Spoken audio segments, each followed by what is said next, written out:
Welcome, welcome, welcome, everyone, to another Universal Citizen Media Live radio show. Welcome, everyone. David Ellis had to run for a quick moment. He might be joining us a little later as he's taking care of some stuff that is out there. I'm going to get this chat window out of my thing here. Well, I got a little bit of a cold today, so if I cough and stuff, just give me an opportunity to collect. I have not been sick in since early 2016. This is the first time I've had a cold like this, but it is the nature sometimes that we all go through. So I want to say hi to everyone that's come to our Zoom chat room. And it's reality virtual citizen media show, as Robert has kindly reminded me in chat.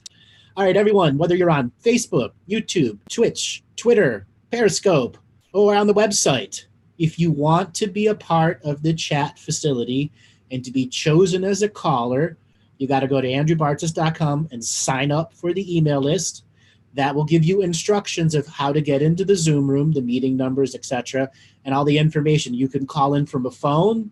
It doesn't matter what country you're in. Zoom is in every country, and it's a toll-free call for you to get in.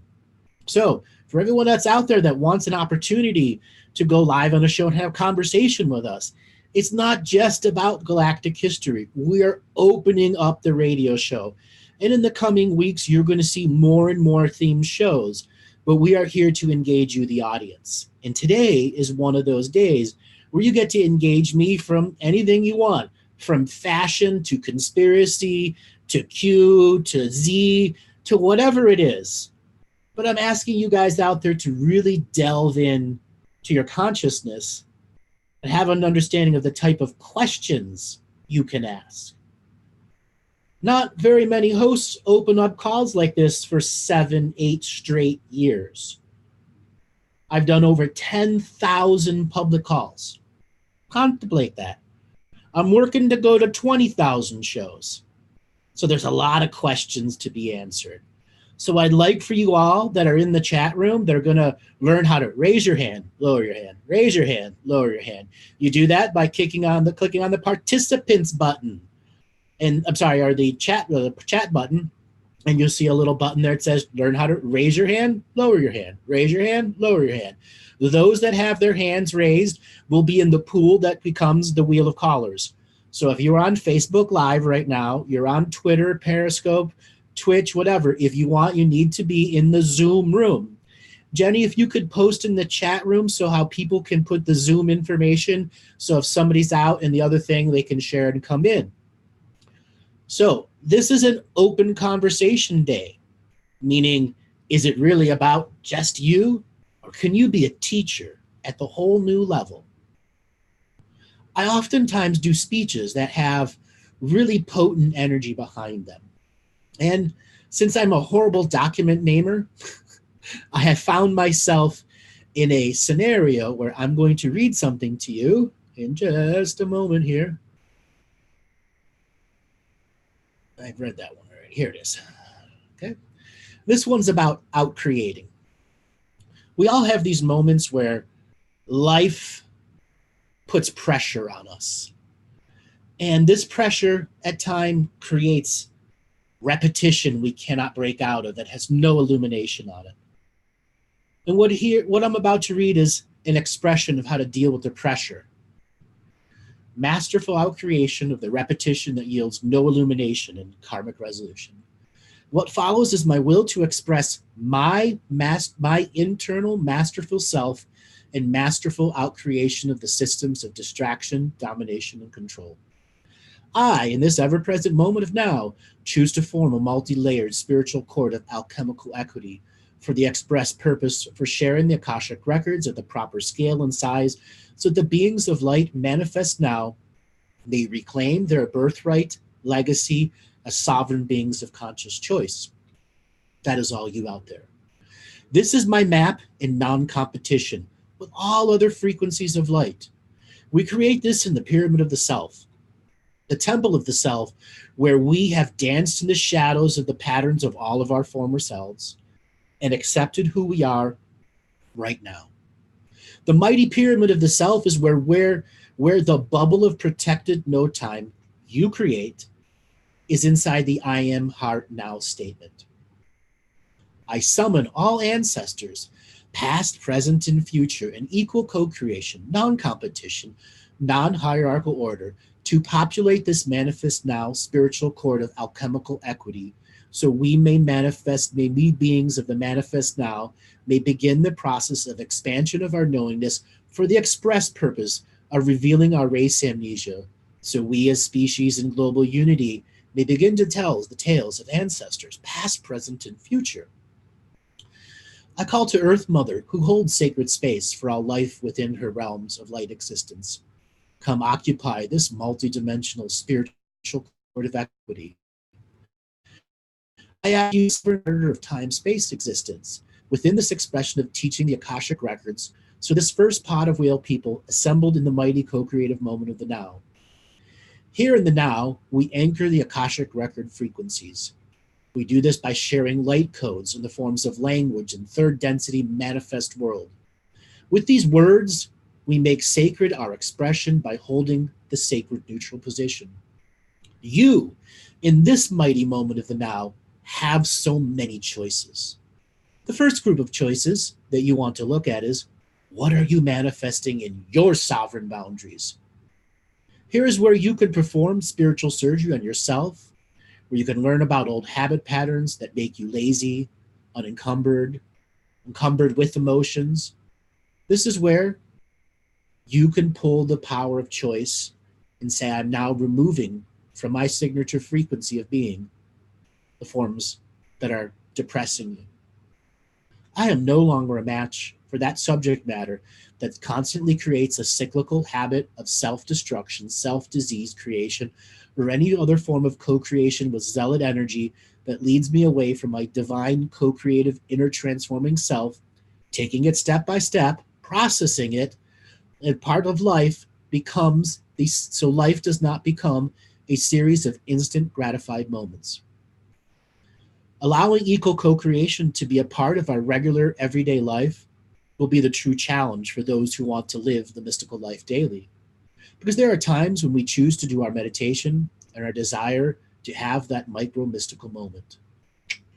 That's inner judgment, and that is the subtle levels of instant gratification and our layers coming to us with co-creative divine force of the infinite spirit, reminding us, even in those instant moments, we are not gratified.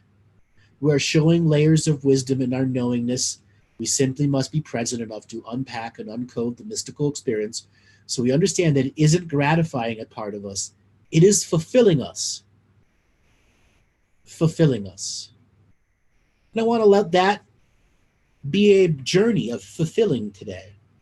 So I want to open up the Akashic Records. I want to see if you guys can break out of your shell. Challenge me, stump me. All right, Robert, let's spin the wheel of callers and see who has done their in the moment homework. I like this first one, guest 047. You're unmuted with Andrew.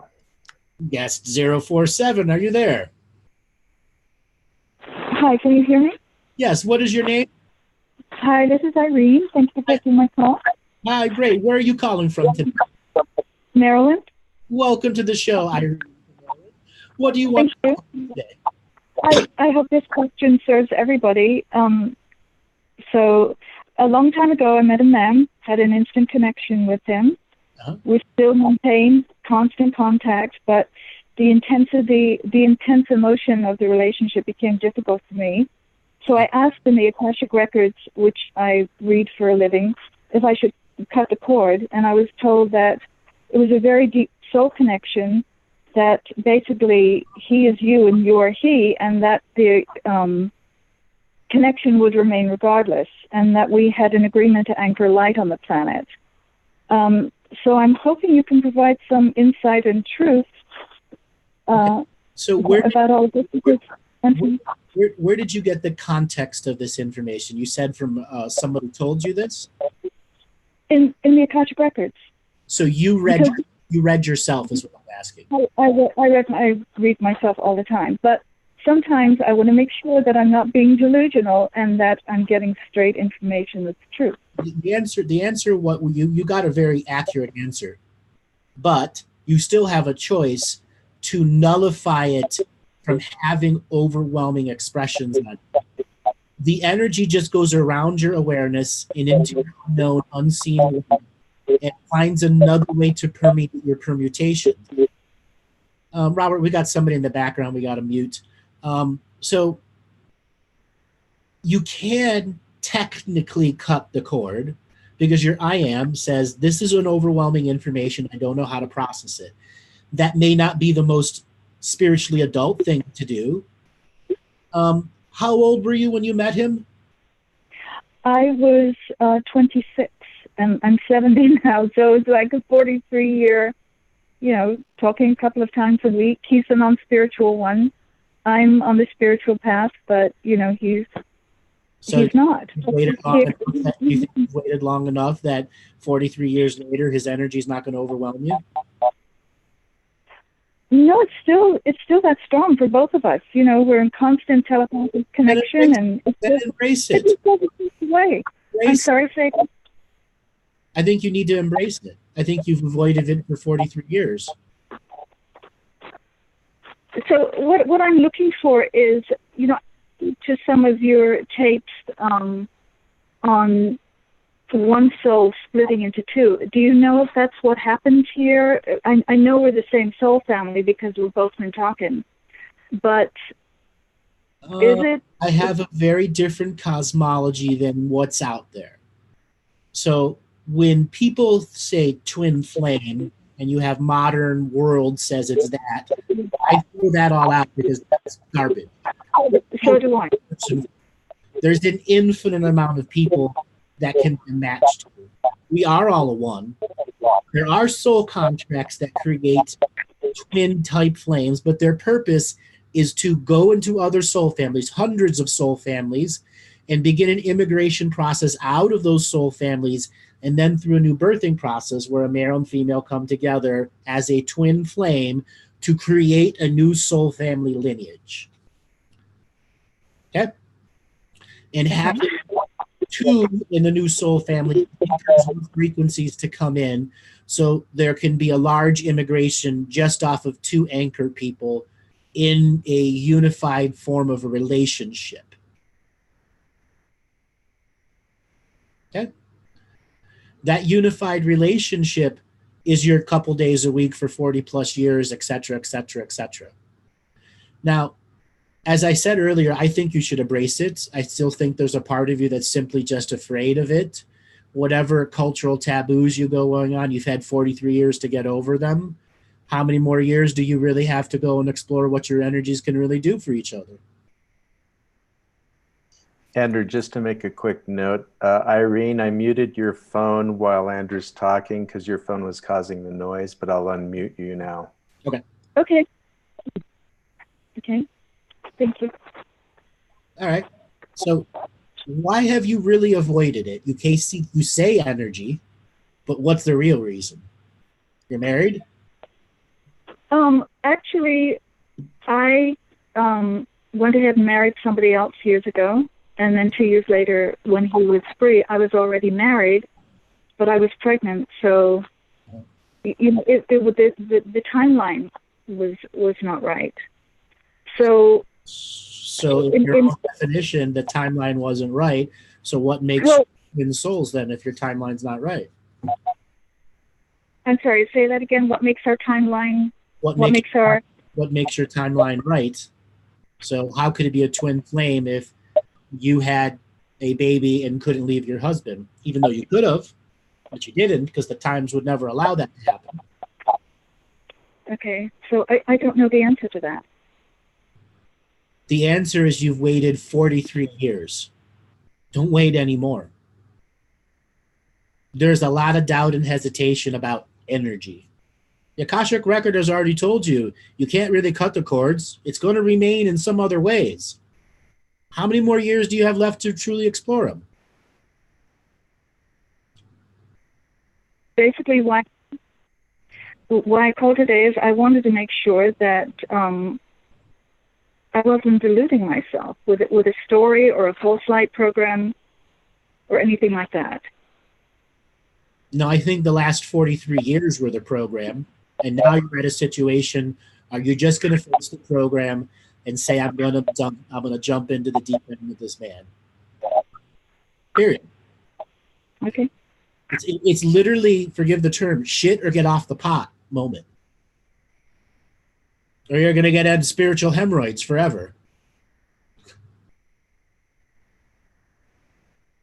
You love this guy. I can feel it in your heart. Do you? I do. Okay.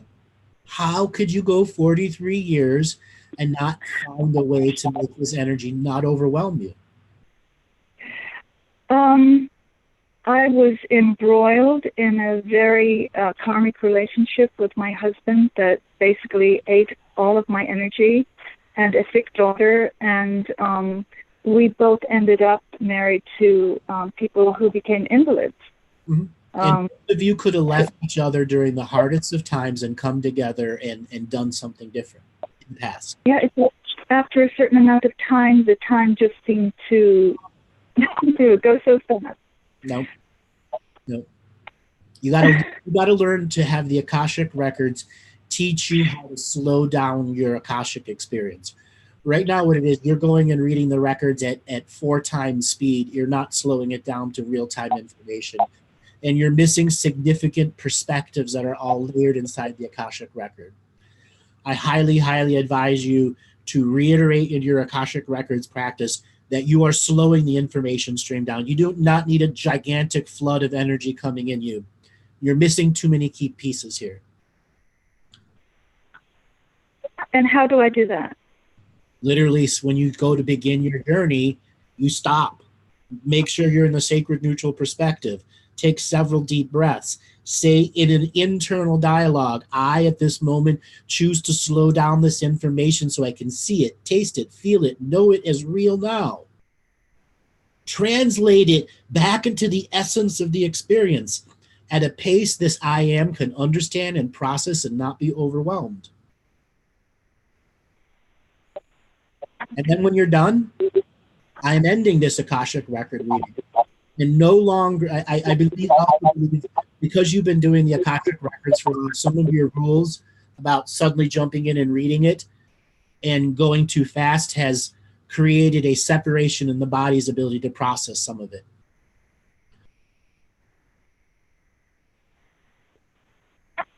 Okay. Slow down in your spiritual experiences. Allow the richness to flow through. I think I have a little another something for you when it comes to the years you've stayed in contact, so that when both of you are in a place, or one is in a place, things can be created as potential. And right now, having that person as potential gave you an opportunity to end all of the karmic relationships that have led you away. And you're on a spiritual journey. You have a powerful spiritual light behind you. And I think it's time that you had a long talk with your guides, long talk with your guardians, and really talk about how do they help you get to the next level. You shouldn't be a big fish in a small pond anymore. And I tell you, because I just tell by your energy right now. Okay? You can't see yourself as a big fish in a small pond anymore. It's limiting you to the point where you won't have the spiritual awakening that you've envisioned since you were a young kid. Even at the age that you are now, you've got to figure out how to get a much wider perception of what it is that you do and how you do it for people and get it out there. And get it out there.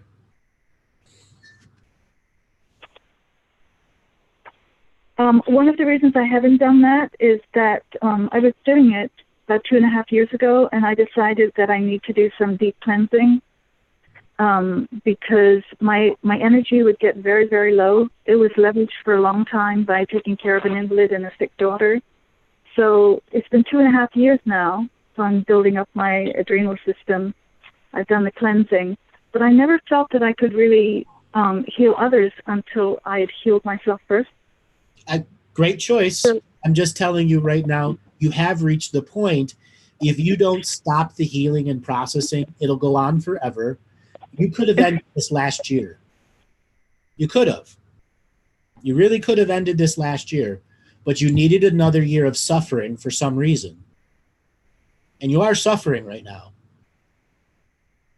Do you know this? I do, and I don't want to do that anymore.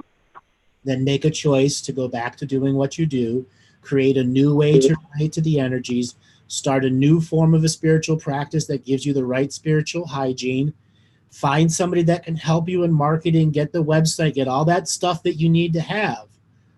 Your age generation, their demographic is rapidly retiring, rapidly figuring out technology, and you have a lot of people you have an opportunity to meet. You got to get yourself out there. If you're not already social, if you become a hermit, you've got to reverse that. Absolutely got to reverse it.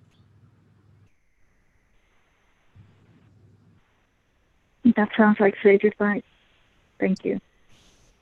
How long have you been a hermit for? Let's see. My husband went into a nursing home last April.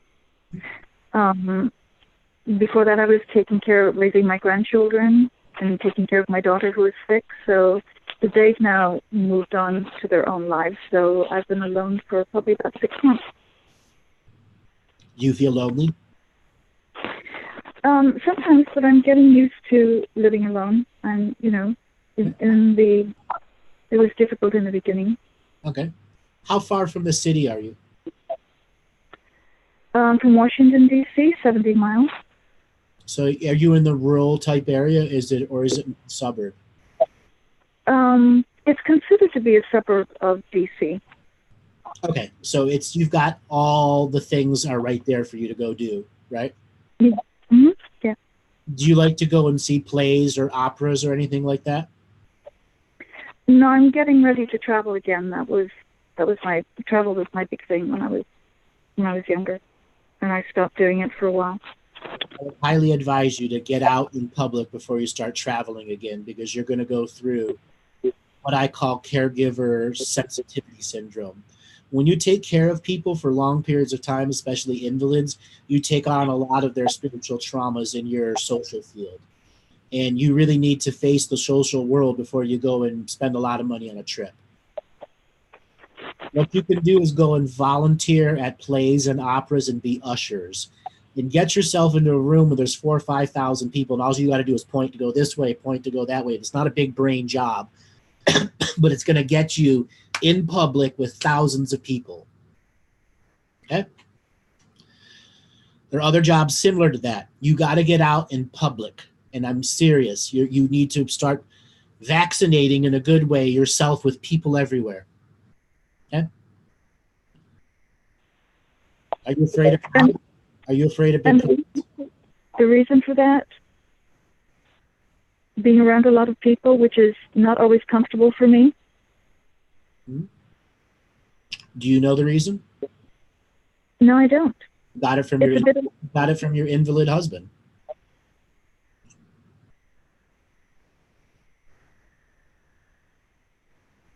He had to give up on being public.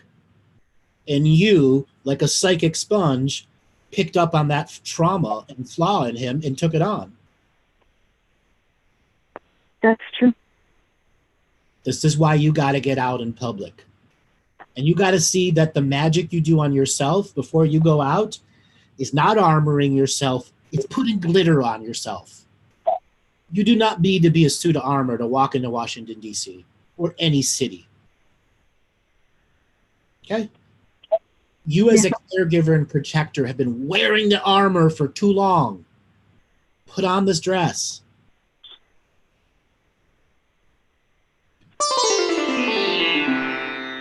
Put on the dress. Okay? Thank you. Yes. You're welcome. And there's a couple other things here. If you're not already doing float tanks, do you do any? Float tanks? Yeah. What is that? I talk about them on the radio show all the time. It's where you have 1,000 pounds of Epsom salt to 200 gallons of water. You go inside the thing and you float on top of the water. Called flotation therapy. You obviously don't know what it is. I would highly recommend, and I know they're all over Washington, I'd highly recommend you go and get a membership and 4 times per month float. It'll help you neutralize all of this caregiver energy that you've taken on for all these years and help prepare you for your next level of high frequency energy, because salt is the great neutralizer of light and dark. So you've been experiencing the pendulum of people in their worst experiences. You don't know what your middle ground is anymore, and that's what you got to recalibrate to, middle ground.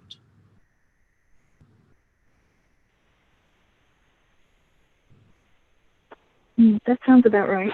Yes, I would say that. Yeah. All right, darling, I got to let you go and move on to my next caller. Thank you so much for being a great teacher. Thank you. I appreciate it. You're welcome. Thank you so much. All right, Robert, let's spin the universal wheel of callers and see who wants to have a conversation. All righty, our next caller will be Marcus, and a reminder to everybody, if you have a headset, please use a headset when talking with Andrew. Yes. Marcus, you're on. Marcus, are you there? Andrew. Yes. Where are you calling from, Marcus? From Albuquerque, New Mexico. Albuquerque, New Mexico. Welcome to the show. What did you want to talk about today? Thank you so much.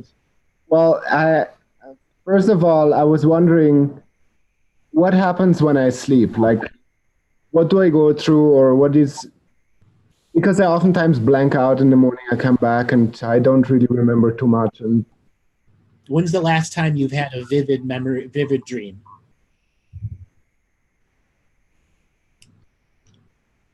Like really, really very vivid? I don't know. I mean, I had some dreams like just a few nights ago, but it was not a very strong, very vivid dream.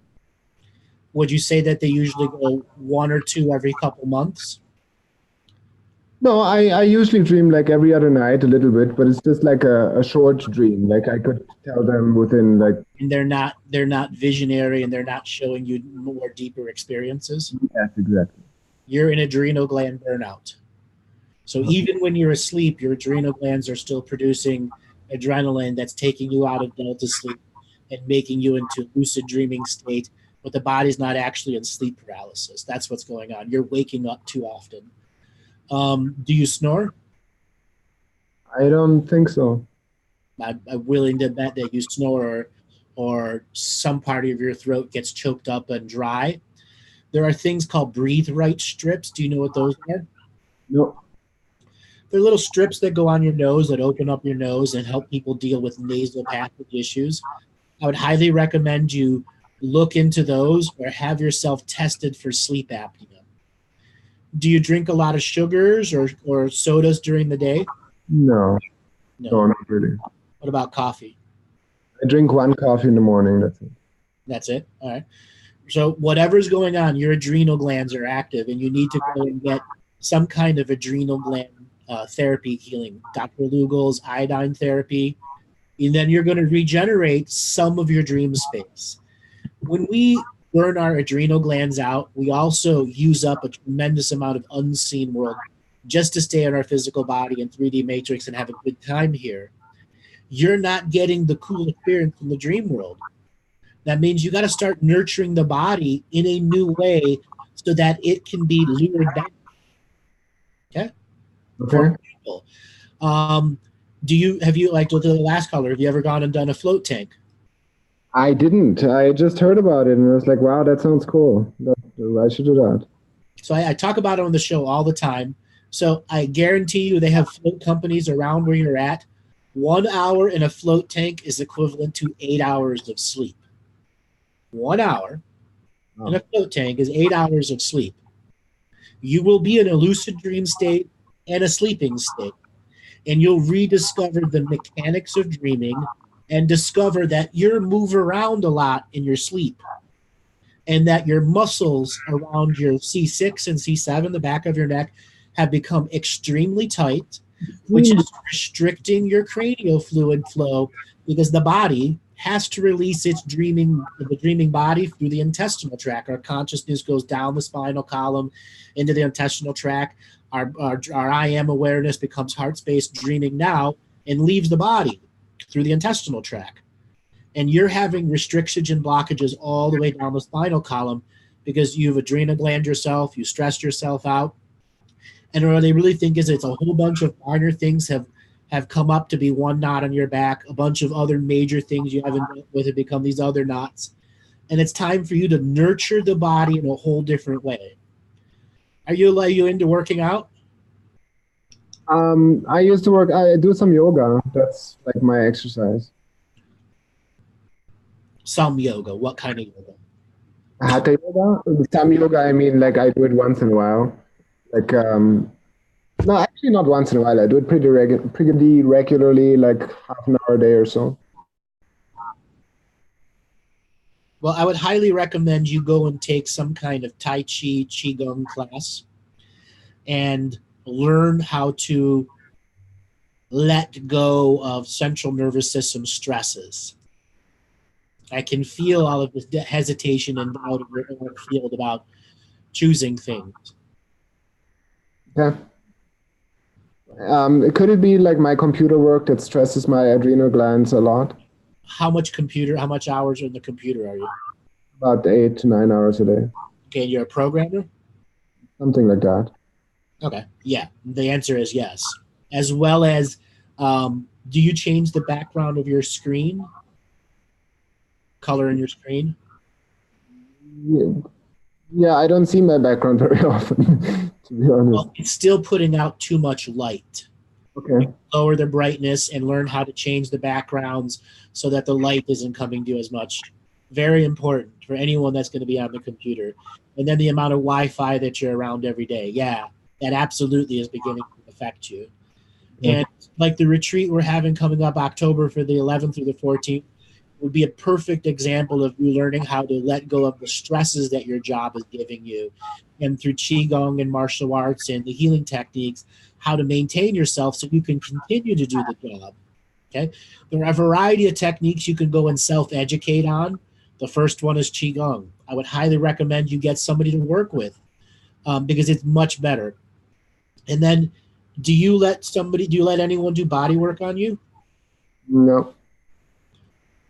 Well, it's time that you nurture the body different. I would highly, highly, highly recommend you go and find somebody that does deep tissue and trigger point massage, and you're going to end up finding some spots that are so sore you never even thought they could even be that sore.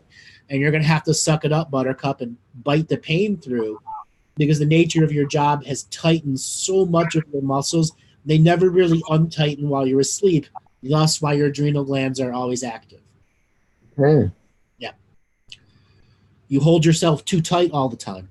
And your sinews and fascia are like high tension wires right now. They should be very subtle and released.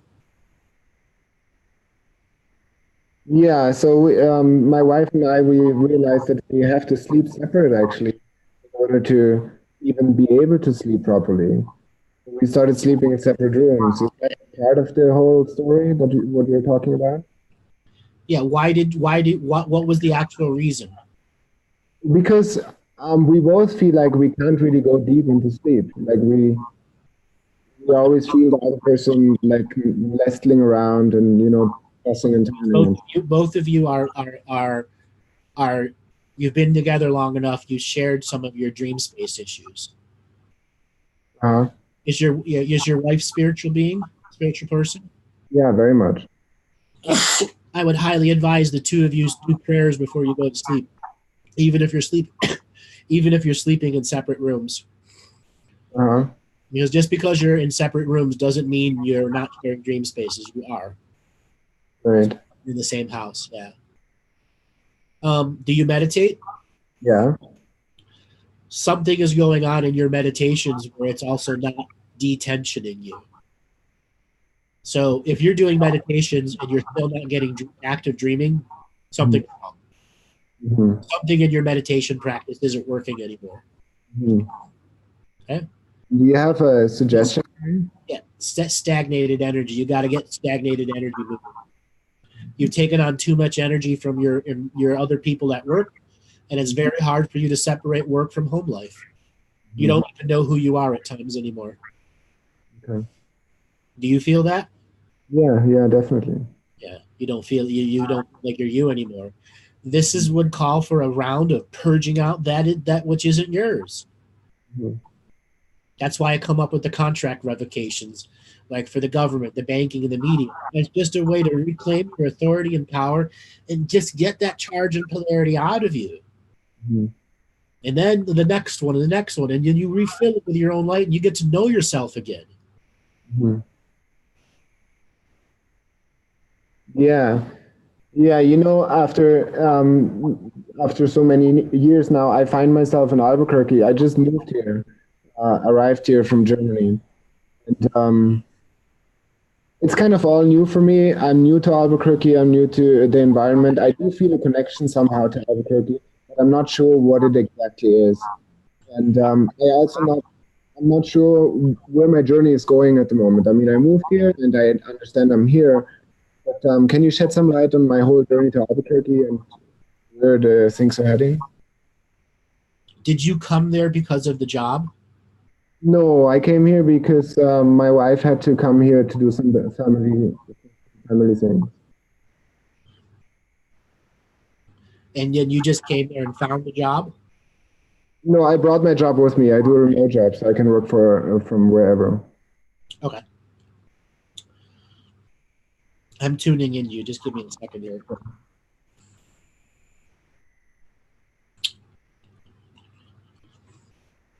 So, when did you start your spiritual journey? About 12 years ago. And what was it that pushed you over the edge that said you need to continue a spiritual journey? It was my first visit in a yoga ashram, where I stayed there for 3 months, and I started practicing yoga and meditation, and it changed my whole life and my whole lifestyle. And I met some significant people that made a big difference in my life. Right. And I also met my wife as well. Okay. And when you left the ashram place, how long before it was that you weren't practicing every day like when you were inside? I never really stopped practicing. Yes, you did. I did? Yes, you did. Your discipline was not the same when you were in the facility. Mm-hmm. Do you see that, though? You didn't have the same strategy and you didn't have the same discipline when those people you held in such high regard weren't around you daily. Well, that's true. I mean, it's very true when you do something by yourself. Yeah, you're right. Uh-huh. So my advice for you is you got to rediscover the enthusiastic effort daily. You got to find some more courage to hold yourself accountable to the strategy you're trying to do. Because you know damn well there were certain exercises you did on Monday and Wednesday that affected your Saturday and Sunday practice. Mm-hmm. You're not following the alchemical rules that you know are there. And you got to write these rules down. And at the end of the week, grade yourself. Did I work? Did I do it? Did I not do it? And be willing to be courageous enough to your I am who's going to make arguments for your limitations. Mm-hmm. Short of somebody dead in the hospital, your discipline about doing it at the same time of day is vital. Not 8:30 this night, 10 o'clock this time, 4 o'clock this time. Same time every day. You had a structure inside the ashram, right? Yeah. How hard is it for you to create your own structure and hold yourself accountable to it? Well, to be honest with you, I have some structure. I mean, when I get up at 4 and then I do my practice and I start working at 5. So I do that. But, not the same as you were in the ashram, though. You don't have anyone else to work with. No, I don't. Thus, You need to find some yoga facility with a teacher that you like, with students that are there, so you can get into that group feeling again. It's not about learning the poses. It's about the discipline of getting up, going, doing, and sharing, so that you can once again meet those special people in your life. Right, it's community, you know? Yeah, good energy, great inspiration. Do you see any connection with me in Albuquerque? A lot. I think you could meet a lot of really potent and powerful teachers if you get out and be a social experiencer in the different types of teachers. Go and sample this person, go and sample that teacher, go and sample this teacher, find out who does the earliest classes in the morning. Okay? You're going to find it hard to find the 5 o'clock in the morning yoga person in Albuquerque, probably. I will. All right, Andrew. Thank you so much. You're welcome. All right, man. You take it easy and have a great day. Have a great day. Thank you, man. All right, Robert. We have had some. Let's spin that wheel of callers and see what the universe provides. Alrighty, our next caller will be Safe. Safe, you are unmuted with Andrew. Safe, are you there? Safe? Saif? Going once. Going twice. They're unmuted. Hello. Hola. All right, we'll try coming back. Jewel, you are now unmuted with Andrew. Jewel, are you there? Jewel. Just if I have already paid $240, if I need to reinstate my account, why do I need to? Jewel, how are you doing today? Sounds like she's doing business on another line. Yes. So everyone that has their hands raised right now, you have to unraise your hand if you're on a business call. All right, let's try Kirsten. Kirsten, you're on with Andrew. Kirsten, are you there? I'm here. Hi, where are you calling from today? I'm on Vancouver Island in Canada, British Columbia. Vancouver Island, British Columbia. Welcome to the show. What do you want to talk about today? Well, you and I have spoken before, okay. And so I'm not going to ask you the Galactic History question because I have that answered. My main question for today, and I'm hoping it can pertain to others as well, is health-wise. I just want to know suggestions that you can give me to feel better. So the last time did we talk about any health issues before? No, you told me about colon cleansing, and I'm on top of that one already. How much have you done colon cleansing wise? Oh, I do 2 to 3 enemas a week, depending on my time. Enemas are not enough, and I'm going to reiterate this to every other caller that comes into the future. Enemas are only cleaning your liver and a little part of your lower intestine. That is doing no more than sticking a toothpick into something and getting it out. You need to do full colonics, period. Or full-on colon cleansing where you're shitting out a telephone pole every 2-3 times a day, period. Okay. If you're not willing to get rid of kilograms of feces, you are self-defeating yourself with enemas.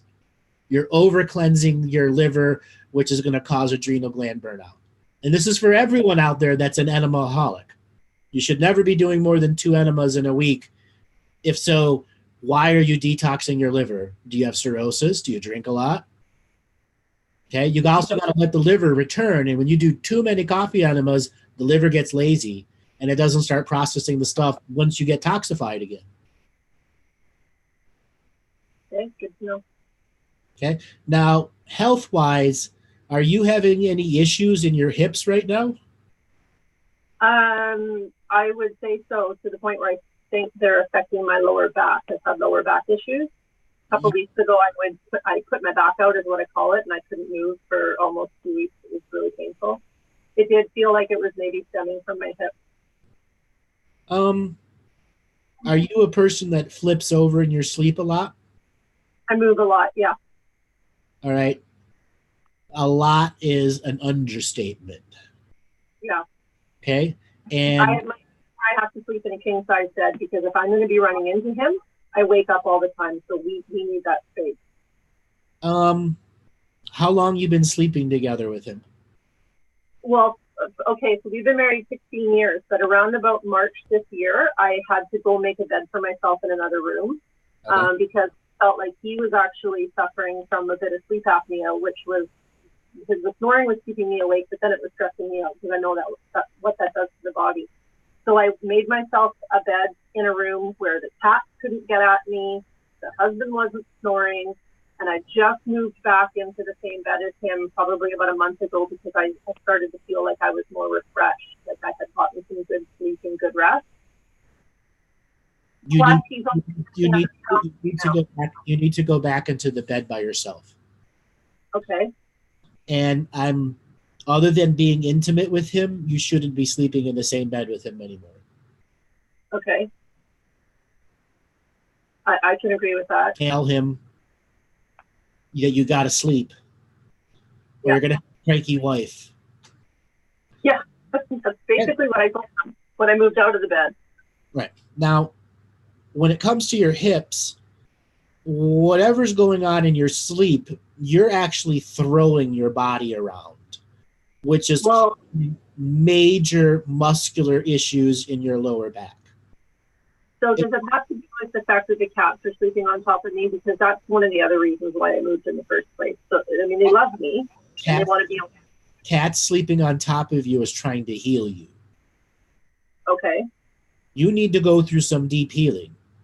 So should I, in the other room, should I allow the cats to have access or should I just? Yes. Okay. I really think that you need to go and seek somebody that's an energy healer and somebody that can delve really deep into your sleep issues. Okay. I think at some point in your sordid history, you connected to some very negative dream worlds. Very, very negative dream worlds. Whether something was feeding on you, it doesn't matter. And parts of yourself are still locked in them. And you need to go through a resurgence of your dream world and clearing out the places that you don't use anymore. And this is a spiritual practice of recognizing that the dream world's energies remain until we go and change them. Okay. Do you know anyone that's in cranial sacral therapy or myofascial release? I could find someone. I don't know anyone, but I could find someone. When's the last time you've had anyone do any kind of body work on you? Well, I go to massage weekly because of what I do for work. I'm in the kitchen all day and I need that to keep my body in shape. But other than that, no. And she's intuitive. She finds the spots that need work as like muscular wise. So have you done a flotation tanks before? I have not, and I'm actually looking to trying to make something for here at home. I have transportation issues, so. Well, you can buy your own home float tanks or float tents for about $3,000. You can go to floatcompany.com or type in home flotation tanks, and they're inflatable ones. Okay, they're not that expensive. Now, if you're having transportation problems, you're also having control problems too. How long have this on and off car issues been going on? It's a tiny bit by choice. I work from home, so there hasn't really been a need for a second vehicle. Also because of finances, why pay for a whole second vehicle when I maybe use it twice a week? I can wait for my husband to be home. But he's been working out of town, and my son's vehicle quit. We had a pickup truck that was just for moving stuff around the yard that we put on the road. That quit, So yeah, we definitely are having transportation issues. My son's car is on the road now, so in a pinch, if I need, I can take him to work and we can share that for the day. But yeah, I kind of wondered in the back of my head, why are all these vehicles falling apart? Because something's trying to keep you at home and feed off of you, in control. Okay. Now, I don't know if this comes up, but like I say, we've talked before. I live on an Indian reserve. We're here because my husband's grandma called him home. Is there something, the ancestors, or is it something else? Something else. Okay. And how do I deal with that? Something from your early teenage years when you had a fantasy mind. Okay? Your early teenage years when you had a fantasy mind and sex was new to you. Do you ever remember astral sex scenarios and dreams? No, but this is more recent. A couple years ago, I believe, my husband and I were drinking one night out at the beach with some friends. I'm not a big drinker. I've also had more to drink than that in the past, but this particular night I blacked out. And I believe it was an incubus succubus type situation. That has been around since you were a young teenager. Okay. And its purpose is to keep you in one area corralled. And when you have issue, that's a ghost. Whether it's your own ghost or an external ghost, it's a ghost.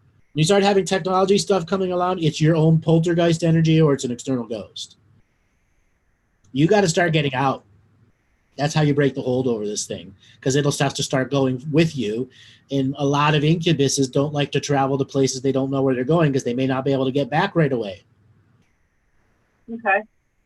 Now, my job will always keep me at home, but I mean, I if I had a vehicle, I can still get away. You can get out and walk. Yeah, I suppose I could, yeah. Well, yes, I can. We live in an area where there's bears and cougars, and I'm a bit nervous of that, but I could. Walk with a gun. Sorry? Walk with a gun. A gun. I live in Canada. We don't have those. I have bear spray. Okay. Okay. You're more likely to be struck by lightning than be attacked by a cougar or a bear. Well, it's true, but I see them often. But I agree. And my go-to that I keep in my mind when I see one is I project love to it, and I tell it I'm not a threat, and I tell it it's beautiful, and thank you for letting me just tell it to come eat me. You don't think every deer and every rabbit goes, "I love you, Mr. Lion, don't hurt me"? Well, I don't know, because don't they have a different relationship? I have no idea. Yes, they love as they're being murdered. Now, you got to get out, and you got to start challenging some of your preconceived notions of what getting out is. Now, as for dealing with this incubus scenario, I think you have to take a new level of ritualizing your home. I understand your mother's there, etc. But if you don't put your imprint on your home, this shit's just going to keep going and going and going and going. Okay. Maybe you need to consult with her and go, "Hey, I got something that's hanging around here, and can we work together on this?" Okay. You got to choose. Got to choose. Now, you asked about health. Your health isn't sliding.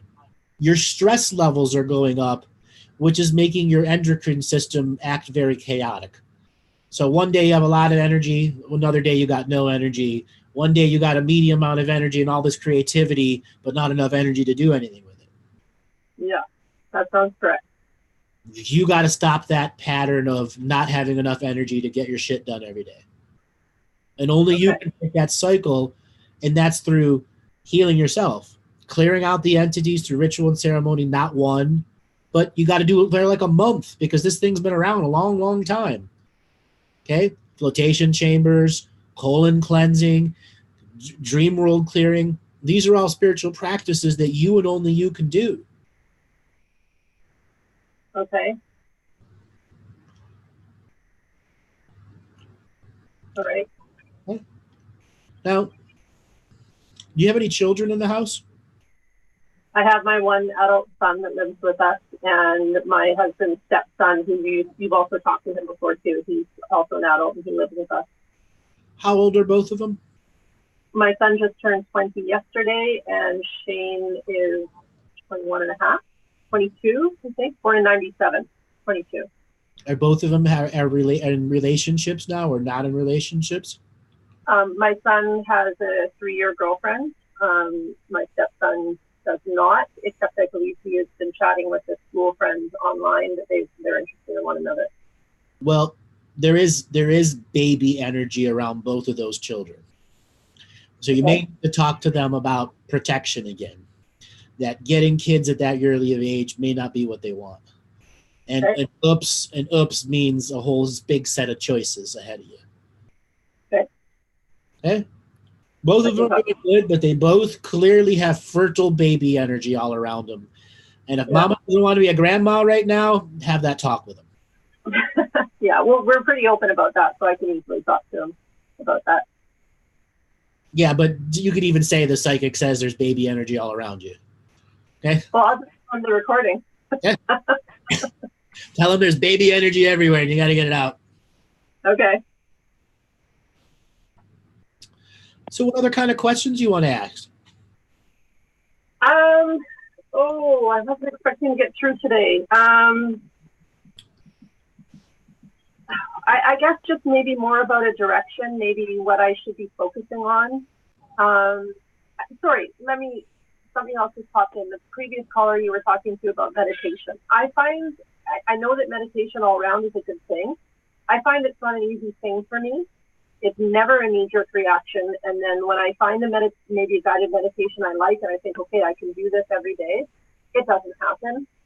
Is there an actual block, something that's blocking me, or am I just freaking lazy and need to, get it done?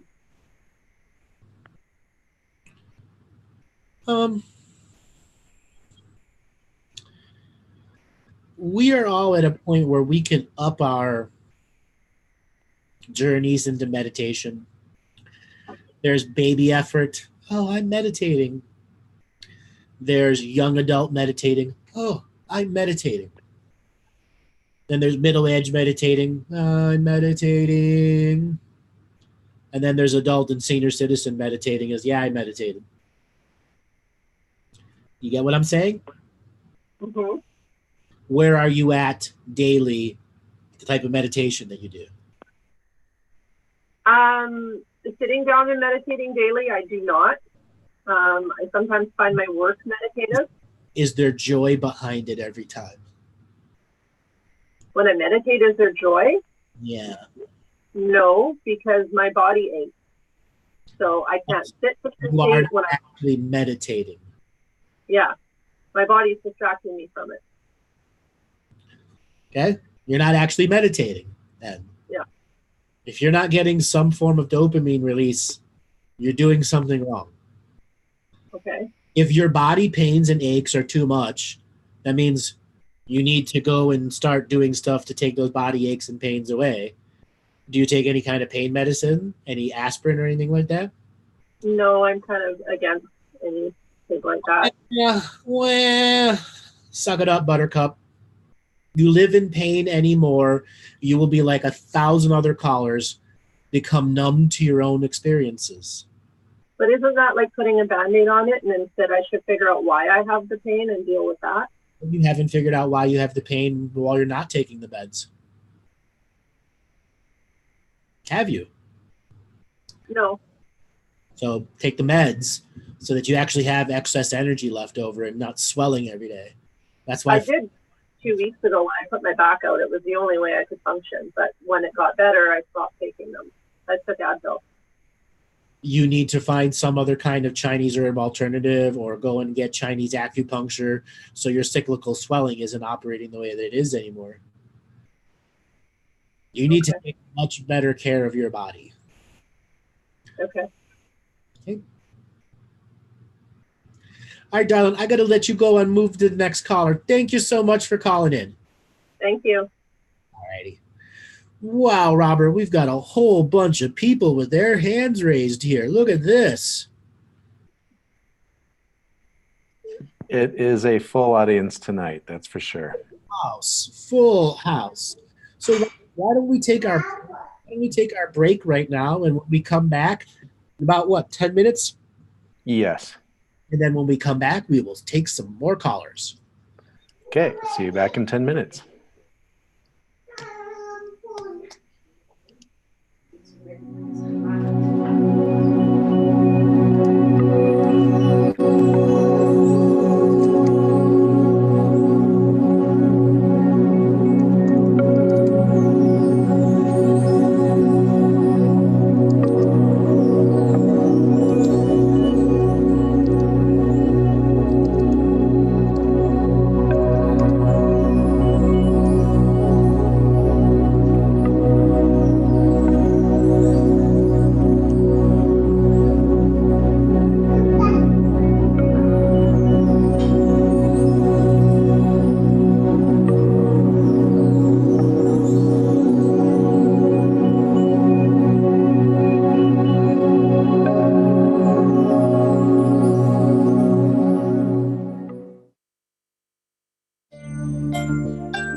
Hello, my name is Chris Ray Chappell, and I'm going to be teaching in Aniki, Barbados from the 11th of October for 3 days, an intensive on Hunyuan primordial Qigong. This is a classical energy work set, which is primarily meant to open up all of the energy pathways of the body and to actually get you into your essence.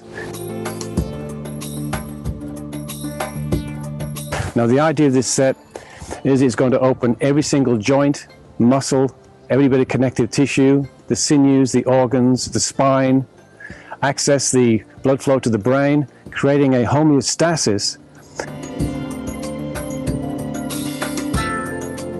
Now, Qigongs classically are meant for either health, power development and strength, and often for meditation. So the application of this set is broad ranging.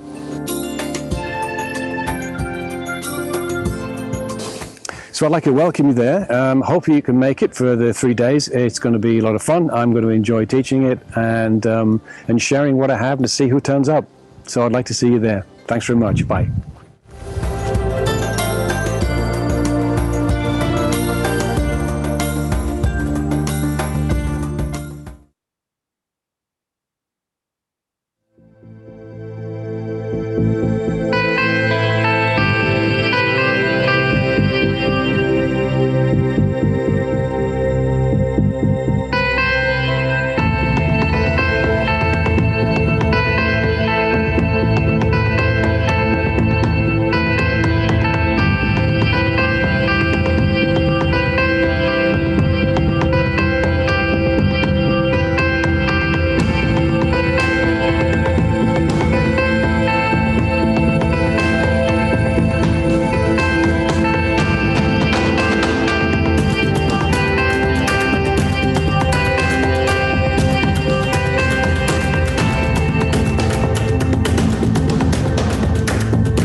Baby steps for adults, drug abuse. What is drug addiction? Am I an addict? Who does drug addiction really harm? They can hurt your sense of judgment, decision-making, memory, and ability to learn. They can hurt your loved ones and so many others around you. Drug addiction is a disease which can be cured. Our Baby Steps program can provide the information you and your family need to overcome this illness. Online access to professionals working in the field of addiction, webinars and group counseling for those battling this addiction, full instruction to help you first understand this disease and how to cope with it. Join us today. We're here to help.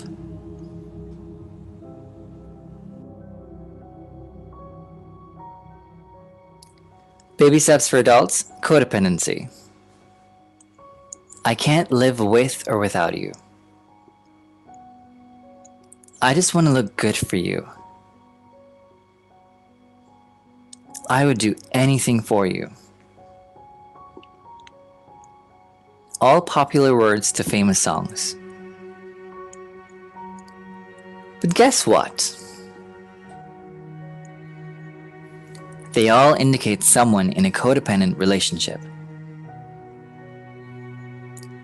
Codependency is an addiction to another human being.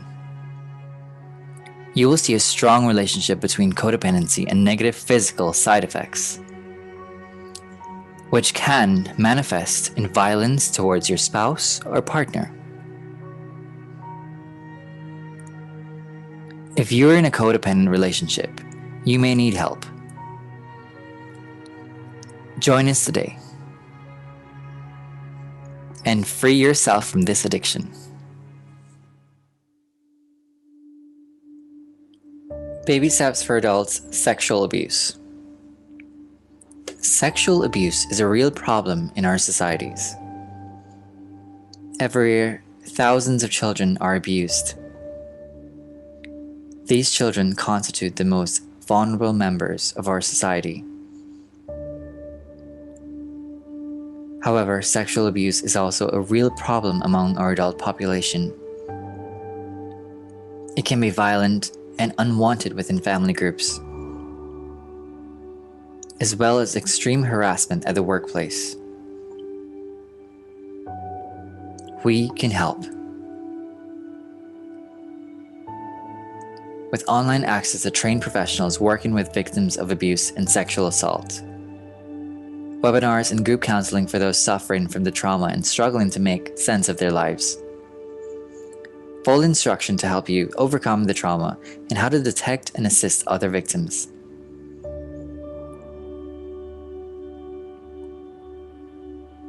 Protect yourself and your loved ones. Join us today.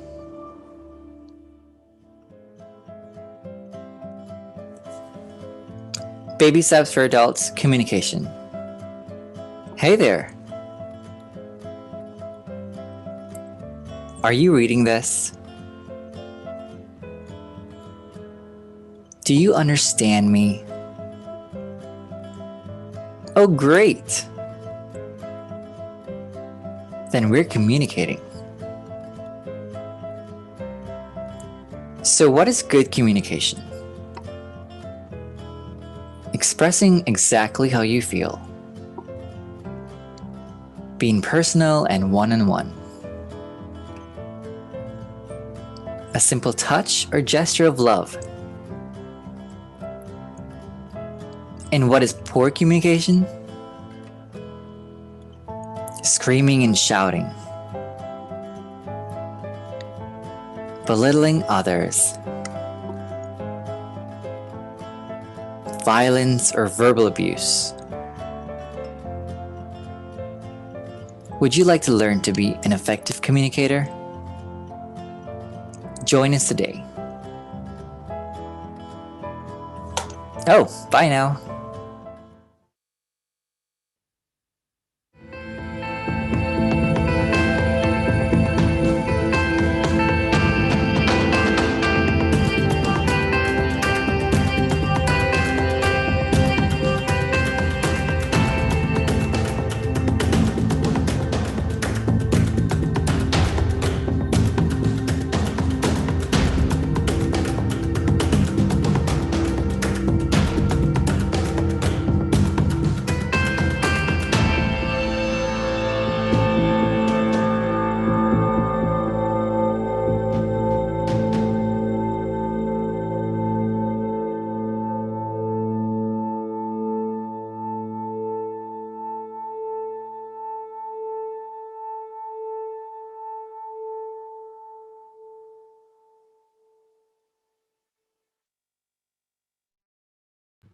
Welcome back, everyone, to another Adventure into Reality post-break.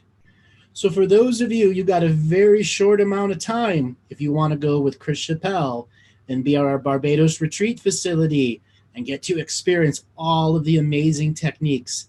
Just $2,000, and you get the opportunity to stay on if you want. contact info@unifiedhealthsystems.com. Now, I advise that if you intend to come to this, come a little early if you can. The tickets to Barbados worldwide go up after November 15th. This is why we had a short time to be able to introduce this retreat. After November 15th, the tickets skyrocket. That is considered their high season, where 50 plus cruise liners a week come into Barbados. So we have this very limited amount of time. We wanted to put this retreat out there with all the tips, all the techniques, all the healing systems that you can get into and go through a deep immersion and unwinding. Highly recommend that you sign up at info@Unified Health Systems and come to the Naniki retreat.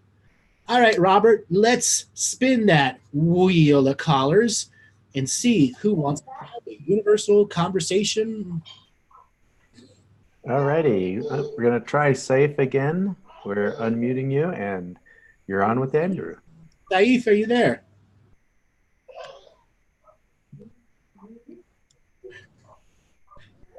Saif, are you there? Going once. One of those nights. Yes. Going twice. And let's move on to the news. All righty. Pardon the background noise. I've got a 2-year-old in the house here. Tom De Jong, you are unmuted with Andrew. Tom, are you there? Tom, going once. Going twice. And we don't see Tom. All right. Let's mute him, and let's move on up to Maggie. Maggie, you're unmuted with Andrew. Maggie, are you there? Yes, I'm here. Hey, where are you calling from today? Red Deer, Alberta, Canada. Red Deer, Alberta, Canada. Welcome to the show. What did you want to talk about today? Well, I would like to say thank you for taking my call, and I've wanted to come on this talk to you for a very long time. I probably want to ask the question everyone asks about my galactic history. So why do you want to know your galactic history? Just because? No, well, I've been working for the past 3 years with, I guess, just spirituality in general. And the more I've uncovered, the more I've become more and more curious about my history and why I'm here and my here, and just to kind of get a feel of, am I living my truth as to my fullest, I guess. Do you feel like you're living your life to your fullest? I have made giant efforts. And yes, I do feel that. So then how can I expand that if you're still in curiosity learning and not? I'm trying to give you a teaching here that has to relate to your galactic history. What was the question? Sorry. I said I'm giving you a teaching here that's related to your galactic history about curiosity learning versus focused learning. When people use the word curiosity, they don't understand what it says to their unseen world. Curiosity allows to make the unknown known without any definition for you, which means whether it's good, bad, or indifferent doesn't matter. You're never going to know because you're curiosity learning. Right.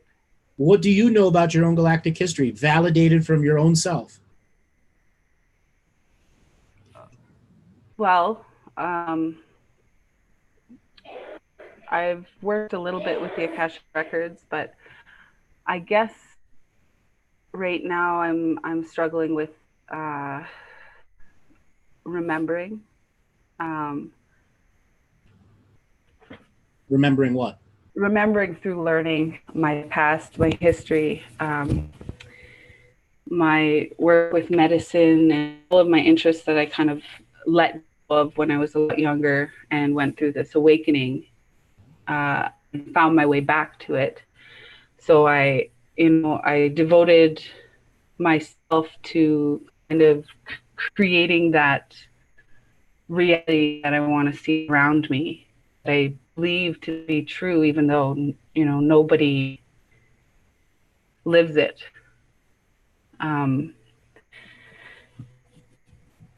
Sorry, I'm really nervous. I didn't think I'd be picked. You're nervous. And part of your nervousness is your programs know I'm about to say something that's going to shatter a house of cards in you. Okay. When you were focused, you just said it in your own statement. Everything kind of lined up for you. You're at a point, YouTube learning, getting your YouTube PhD is pointless for you. Spending on time on Facebook is pointless for you. Signing petitions is pointless for you.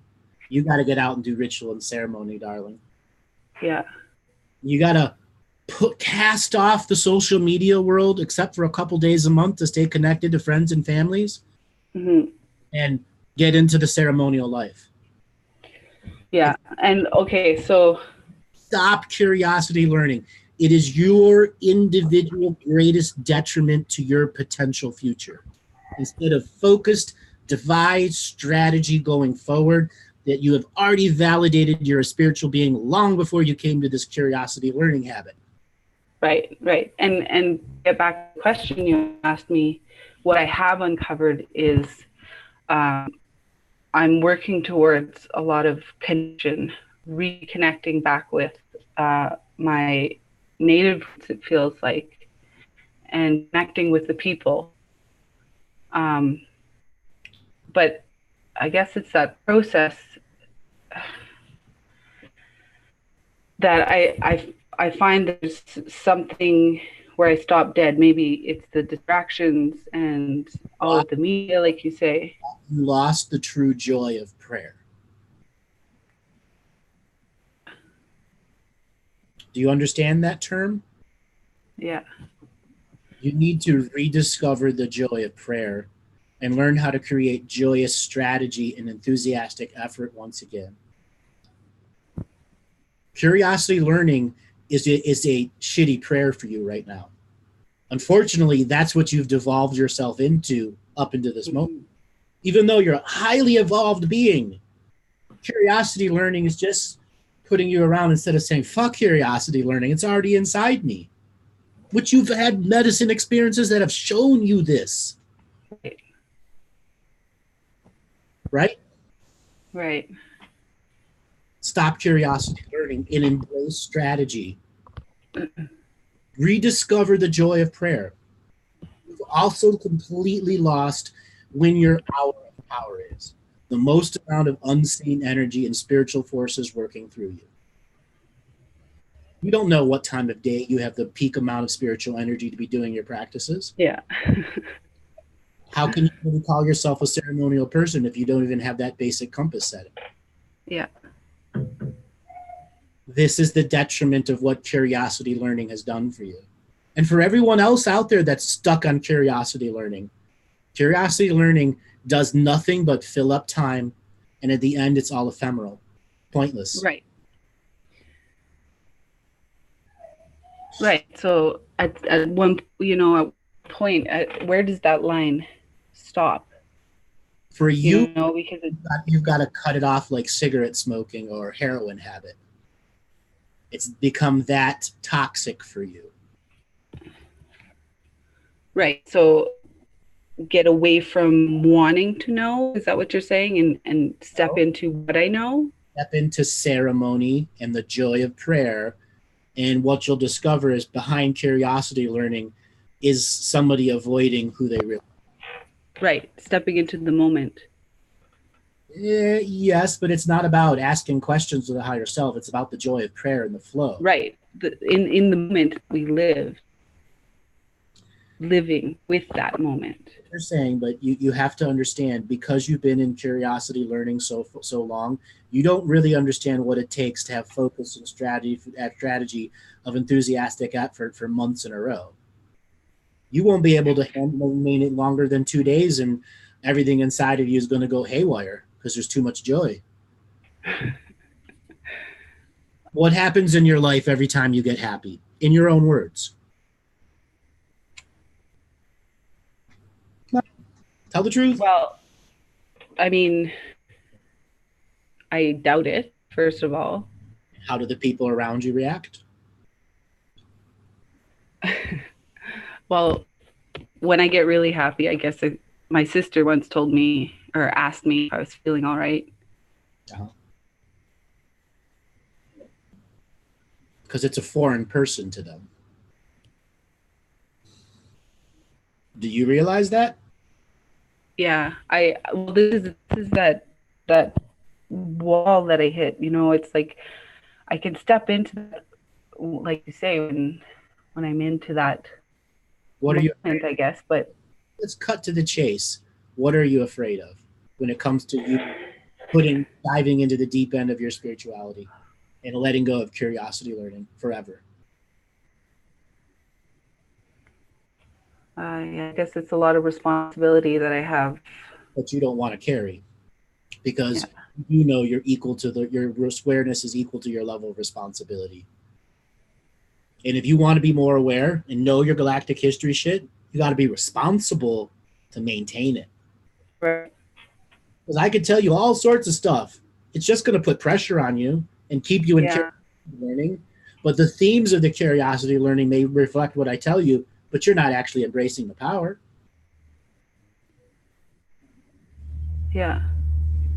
The greatest gift is alone in the mountain ceremony time that challenges the pissed off teenage girl in you who's got two middle fingers up and saying, fuck the world. Exercise the bitch. Get her out. Fire her. That's what's stopping you from doing what I do at a big level. And you can do that. Very much within you. It is your rebel teenager subtly running you still. Denying experiences and giving you curiosity learning to keep you addicted to it. Yeah. That's exactly what it is. Exactly. Well, because I knew it when I started. That wasn't my question. Yes, but I'm spiritually interrogating you because you have a very shadow that's fighting back. This is perfect because there's that part of me that just, like you say, goes back same old thing, and I'm wondering, why am I not pressing into that? Because you still freedom that I want to feel.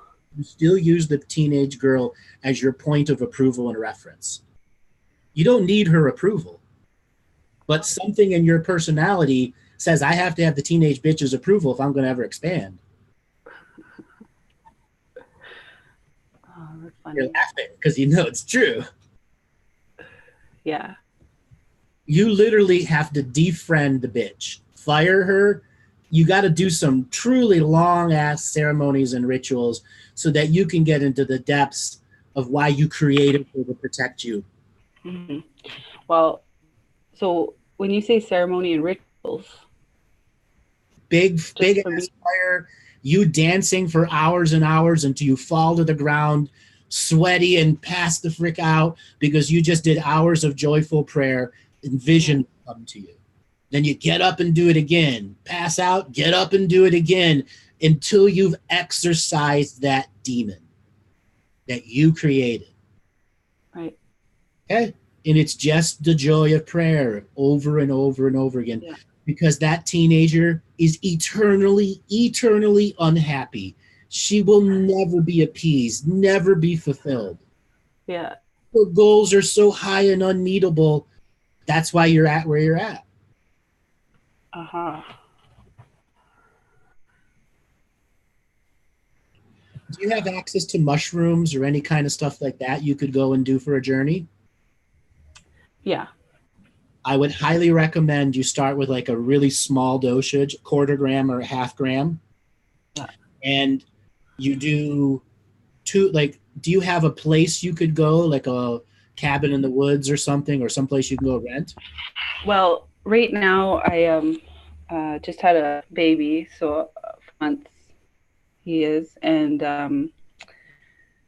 so I would probably have to put that on hold. How old's the baby? 4 months.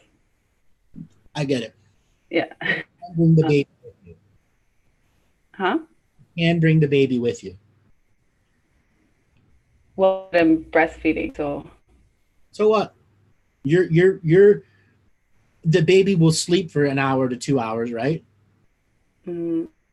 Okay. You can have them in the stroller off to the side while you're going in and rediscovering the joy of prayer, and then in your breaks, love your child. Mm-hmm. The thing to share when you're getting rid of the teenage girl, and then sharing the energy with your child of, hey, I'm getting rid of her so we can have a better experience. Let that baby help you. And yes, I do actually. I spend my time in the Yukon in summers, I know which is a beautiful place for winter is coming fast. ceremony. Winter is coming fast. Just find a place and do it, darling. Okay? Can you do it at home?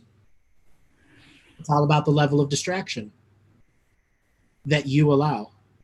Yeah, but yeah, I find I'm cooped up at home a lot already. Mm-hmm. Yeah, okay. It's going to get worse. Yeah. Okay? It's going to get worse. So you say specifically mushrooms. It doesn't have to be mushrooms, but if you learn how to lowest dose it, it's the most effective journey for you. Because at lowest dose, it'll peak or two, and it'll only, depending on the quality, it'll only peak for 90 minutes. So you're done in 3 hours, and it's a very light journey. Okay? And then you have to worry about breastfeeding too. So lower the dosage, the more effective, versus not breastfeeding or saving milk for the baby so you can have the journey. Right. Yeah. Yeah. You really need 3 days of 2 ceremonies a day. So you need like a quart and a half of wood to burn. That's a lot of wood to burn. Okay? Yeah. I think I understand. The bigger the more you will see your potency and power, helping you burn off the negative connections your rebel teenagers created in you. Right. No, that it makes a lot of sense. It feels good just to think about that ceremony. Cut the cords to all the people that backstabbed and betrayed you, dramatized your life. Mm-hmm. And why are you doing it? So you can have a better life with your child. Yeah.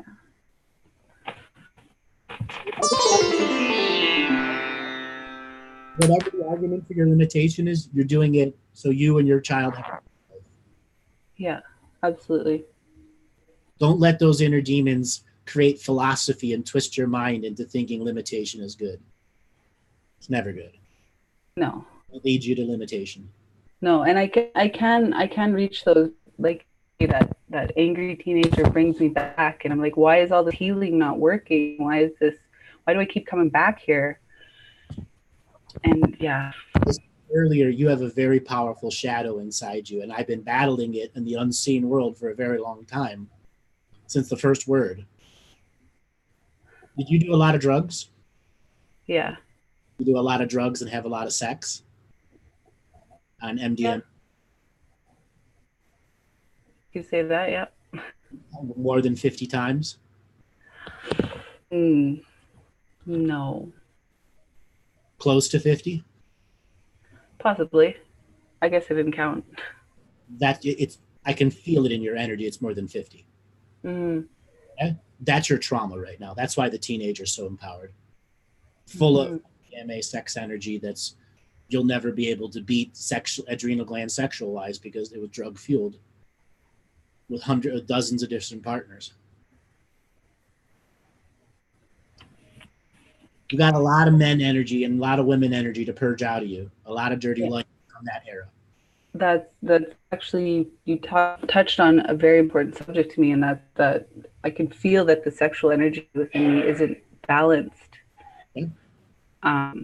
I'm surprised you actually gave birth to the kid that didn't miscarry. Really? Why do you say that? Because I'm an Akashic reader, and I can see the lines of potential and what this child is doing to save your ass? Well, it's definitely interesting because I've been with my partner for 11 years, and this is the first time we got pregnant. I'm surprised you got pregnant at all. And got pregnant and didn't miscarry, because you have a lot of sexual energy that isn't yours, and that creates disastrous things for babies growing up in the womb. Right. Well, and I feel like that had to do with the change I made in my life 3 years ago that set me on this path of just understanding and, you know, holding myself accountable for what I'm doing. That seemed to prepare me for this. Hold on. You never held your own shadow accountable for trying to run you all the time. There were certain subject matters that you could have attacked differently, like your shadow. You ever done shadow work? No. You know what it is? No. You ever had a scenario where you're pissed off at a friend and you say out loud in your mind, I'm going to kill him, but don't do it?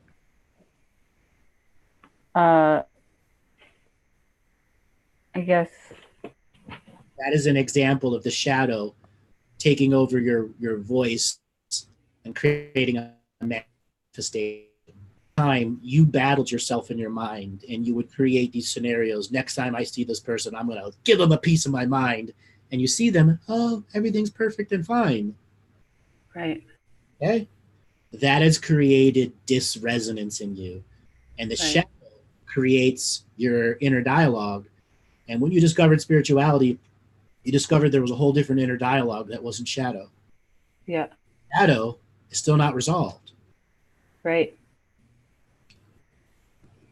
Anytime the shadow takes over and spits out the crappy negative words, I'm done with it. Shadow be gone. You've made your manifestation and can make no more. I'm done with it. So you're not a shadow anymore. Confront it. Shadow be gone. Like that. Yeah, and get some shadow be gone spray. Yeah. That makes a lot of sense. Yeah. All right, darling, I got to let you go. And Thank you. Last caller tonight. Thank you so much for calling in. Thank you, Andrew. You're welcome. All right, Robert, let's spin the wheel of callers for our last caller.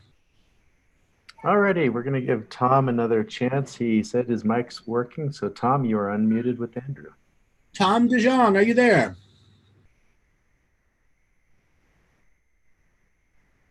Tom? Is your mic really there? Oh, Tom, you have gilded us at the altar of the wheel of callers. You're probably in there flipping a hamburger, going, I wonder if I'm going to get on a call. As I'm talking in the background, going, Tom, going once, going twice. And let's move on to the next potential caller. Okay, our next caller will be Carm Kaiser. Carm Kaiser, are you there? Here. Okay. Hi, where are you calling from today? Can you hear me? Yes, where are you calling from today? Colorado. Colorado. Welcome to the show. What do you want to talk about today? I wanted, I'm sorry. Been a little sick. I wanted to call you and tell you that I miss talking to you and that I love you. Aww. And that I think I've gotten messages about your health and that you're doing good, looking good. Mm-hmm. And I just want to tell you how much I adore your work. And I think you're awesome, dude. Thank you for everything. Thank you. That's all I wanted. Okay. Really. Do you remember me? Which? Chantiel? The No. Galactic Citizen? The Living Ship? No. The Thunderbird? No. No? I've got 10,000 callers. It's not ringing a bell, right? I figured not. It might Yeah. ring. It might ring a bell later. How about Spaceship You and I protecting the children in the chair? MK Ultra in the Space Works? Nope. Huh. Where they take the kids in the chair? I talk about that in other scenarios, but that's not my experience. Well, when you were a kid and you broke your back, you and I did some work with them when you were a child. Broke my neck, not my back. Or your back, your neck. And we talked about it for a while because I went to the North Pole and asked them about you because I wasn't sure if I wanted to do a reading with you or not. And I found myself in a spaceship with you and I. Mm-hmm. And I was giving you codes. Mm-hmm. We were taking the codes and plugging them into the ship, the computer. And it was self-made. We made it ourselves. And you told me that we were using the codes to protect the kids that the military was using in their black space ops with time travel and different stuff. And they were hurting the kids, and you and I were protecting the kids. And you were young when we did this. You were still a child recovering. Mm-hmm. That's what you told me. And then we went on to a big spiel because I'm a universal citizen, and I'm not an Orion or a Pleiadian or any of that. I'm just a galactic citizen that came in and became a living ship. And you told me that I was blowing up suns during the Orion Wars, and I got stuck here on planet Earth. Now I'm remembering. Now he's remembering. We got there. Anyway, I love you, dude. Someday we'll talk again soon. All righty. Have a great one. Anything else you want to ask, or you want to head off? I'm dying. Okay. You see that happening? Still yet? I've been so sick, dude. I can't even tell you how sick. And it's emphysema, COPD, I don't know, bugs, tuberculosis, avium. I mean, I'm inundated. Fighting a good fight, though. I don't think anybody could fight this fight like I have. I've tried everything. Have you gone and done any hyperbaric chambers? That's one thing I haven't. I've done some ozone therapy with my blood. Helped a little bit, but not too much. Yeah, but you got to do like 10 or 12 rounds of ozone therapy. Yeah, I've only done 2. You got to do like, yeah. You got to do, but after your 3rd or 5th hyperbaric chamber, if you get a full by the 2nd, 3rd, 4th, 5th. Hello? You there? Oh, no. Yeah, okay. Okay. I was thinking about it because I heard you talking about it. Doing the float bath. So floats will help, but you need oxygen in your system. You also got to stop fighting. You can't fight.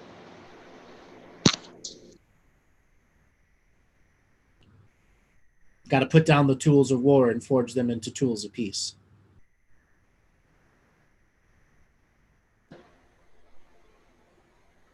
All right, darling. Thanks a lot for calling in. Let's move on to the next caller, Robert. Okay, next caller will be our last one for the evening, and will be Jeannie Melberg. Jeannie, you're unmuted with Andrew. Jeannie, are you there? Hi, Andrew. Where are you calling? Can you hear me okay? I was from Denver. Welcome to the show. What did you want to talk about today? Well, everyone added something that kind of answered a lot of my questions already. And actually, I was kind of hoping I'd get chosen and hoping not, because I'm afraid of what you're going to tell me. But don't be afraid. I'm just stuck, and I feel like last night I had this dream where I was battling this guy, and I feel like I've just lost complete perspective. I feel like I'm lost in darkness, really. What are you afraid of me saying to you? And be specific. Suck it up, I guess. When's the last time you had an orgasm? Long time. When's the last time you've been intimate? I mean, physically with my partner, but it's never really intimacy. I've been trying to get out of the relationship, and been doing EMDR for trauma, and it's just, I can't get out. I can't get out of any of it. I mean, I can, and I'm getting better, but it's like. Are you codependent on your partner? Yes. Why? I mean, I could say it's like all my childhood trauma and my mom was a narcissist and all that crap. But ultimately, I'm I'm afraid of I'm afraid of my power. I'm afraid I can't do it. I don't know. I don't even know what I'm afraid of. I'm really trying. I mean, I'm trying. Are you really trying, or are you just pretending? Because you're in a codependent relationship, and I don't think you really know what trying for yourself means. Right. So how do you Maybe I'm sorry, go ahead. How do you know you're really being effective if you don't know what the center of you is? I don't. Do you have any money saved up, or are you financially codependent too? Financially codependent. How bad? Well, it's like a control, tactic. Like I work the most and he'll work just enough to like barely pay the bills, and then it's just like it's so. You have kids? Yes. How many kids? 2. How old? 6 and 7. Please What job do you don't do? tell me. I'm sorry. What? What kind of job do you do? I'm an attorney. Okay. And you're barely making enough money as an attorney at 40 hours a week? Yeah, I mean, I do like project work.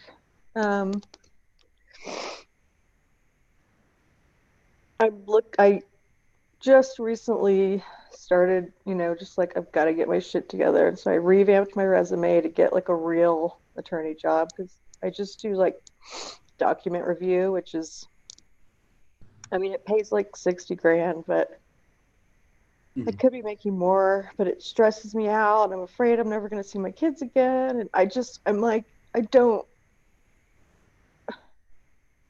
I've tried to leave. I left. Why do you keep coming back? I'm afraid. It just triggers like almost like a disassociative state where I just like go out of my body. I can't. Were you raped? No. I mean, not that I know of. Certain? I'm sorry? Absolutely certain you weren't blacked out one day and something happened to you? No. I mean, that's possible. Did you ever have blackout drinking scenarios? Yes. Back in, law school, probably. Often?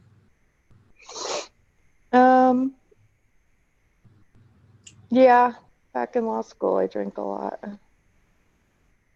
So I'm going to highly recommend that you go and see somebody that's a deep level hypnotherapist that can get to your subtle memories. Okay. So sometimes we have to be the bearer of bad news. Oh no. When you were drinking, you had some unpleasant things happen to you, and they're stuck in the body, and the mind doesn't understand. And the codependency is protecting yourself from the abuse that you went through at one level. All right. What was your relationship with your mom and your dad?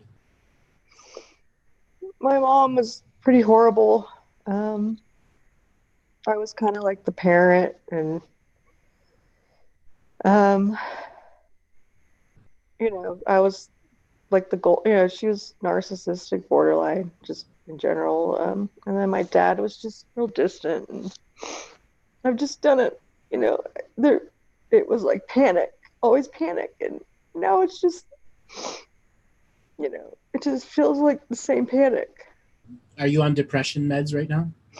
Yeah. Have they been upping your dose over and over again? No. When's the last time they upped the dose? They upped it few months ago, maybe 2 months ago. Before they upped the dose again? Would they? Are you saying they should? How many times have they upped the dose on you? How many times have they upped the dosage level? Once. Just once? You're already too much. On too much? Yeah, but you need to talk to your therapist and find the right drug right now. Because all the stuff that you're going through right now is because the drugs in your system can't find emotional balance, and you're stuck in a traumatic scenario of repetition, and the drugs can't override repetition. Okay. I would highly recommend that you talk with your psychotherapist and have somebody that's a masterful hypnosis person get what's going on subtly in your mind. Past life regression can work if they're a hypnotherapist, even though it's about what's happened this life. You need to go counseling. You absolutely need counseling. I'm in counseling. Are you really truthful with the counselor? Yeah. Yes. I've been trying to get out. I try to get out. I even left with the kids and went to try to live with my sister, and it just,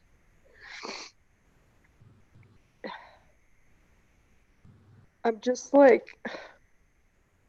never thought I'd be in a situation like this. I just never. First thing first, everyone in this call right now is sending you love. We're all sending you love. Thank you. Open yourself up to it.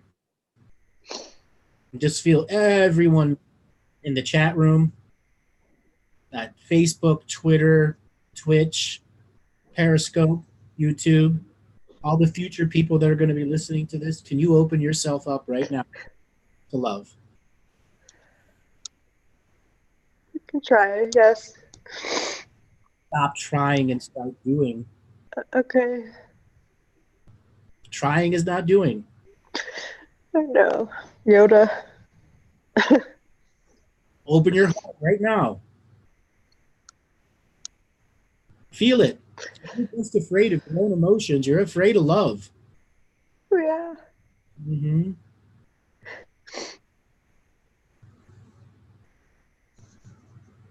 Feel this pink glowing energy coming around you and engulfing you with love. With no agenda other than to comfort you and to remind you you're not alone. And that you have 2 young children who want to be happy. I know. Let it in.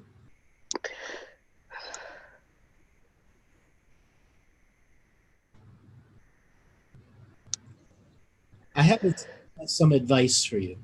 Okay. You're at a stage where if you don't do something immediately, you're going to have a breakdown. I know. Okay? And you've been on that line for a long time. I know. No matter how shitty the relationship is, you have a 6-year-old and a 7-year-old.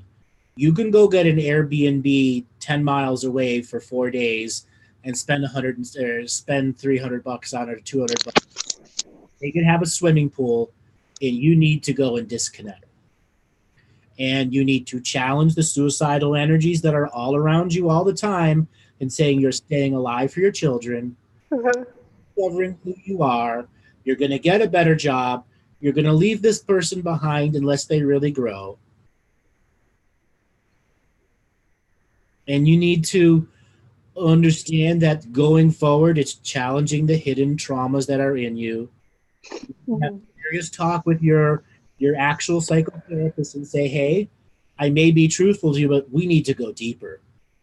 That we're not getting at any of my core issues. I want to do more experimental techniques with you, or you need to go and find somebody else. Okay. Oftentimes, psychotherapists, you're there for the next meeting and the next meeting and the next meeting, and they're waiting for you to get to the truth. And they don't probe. This person needs to probe you. Okay? Past life hypnotherapy. Okay.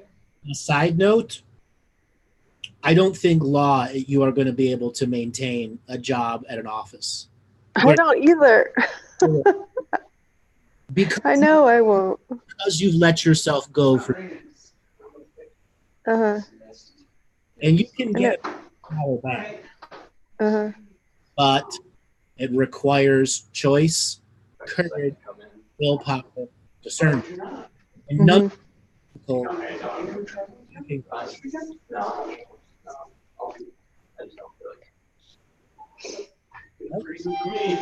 Yeah. courage, choice is not mystical. Discernment is not mystical. You're at the stage where you got to stand up, not in a suck it up buttercup moment, but for yourself, your children, and your future. Anything that tells you to end it, you give it the middle finger and kick it out of your reality. No more suicidal thoughts. No more self-deforming thoughts. Purge those from your brain. Okay. I mean, it just feels, you know, I don't know, like stuck in the underworld or stuck somewhere. Yeah, you're stuck with your lack of choices. Okay. And this is why it's hard for you to confront. Non-choice is what's put you here. Is what's put you here. And the lesson, the spiritual lesson, is courage, willpower, discernment. None of them are. You've got to rediscover the joy of prayer again. Overwhelming emotions and thought run your day. That's the shadow. That's the shadow. Like the other caller, you got to fire that shadow.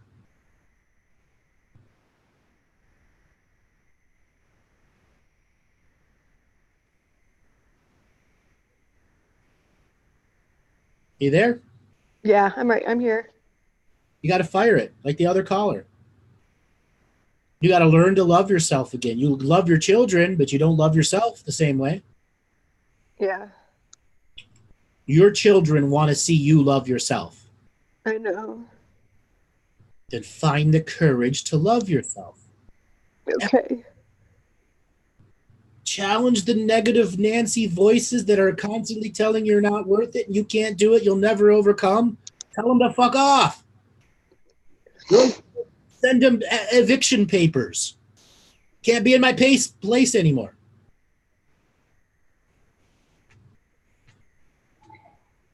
Okay. Why did you choose to be a lawyer?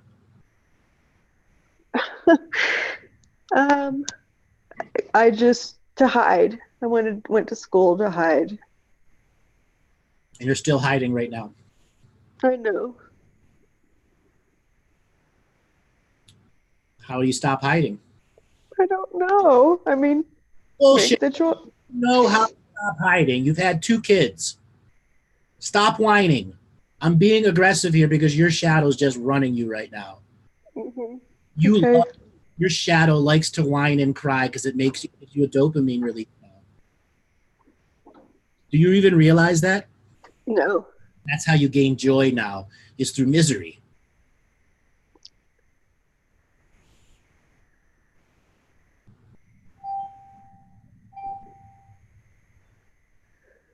Stop it. Okay. Those thoughts. Stop being, forgive me, a whiny little bitch. Okay. Yeah. The habit has become so addictive for you, it's giving you a dopamine release because this is the only way you think you're being heard because you've had an asshole husband who doesn't give a shit about you. Yeah.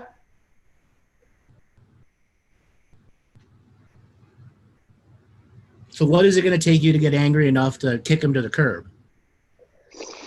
Well, I told him to leave a couple days ago, but it's like I don't have a car. I just like, you know, I know. All the cars in his name? The one we have, yeah, they are. One doesn't work. They're all in his name. Everything's in his name. I mean, I know I gave it, I did it all. I know I did it all. I did it all. I know. Stop whining. Okay. Stop whining. Fess up, you did it. What can you do to change? You're a fucking lawyer. Come on.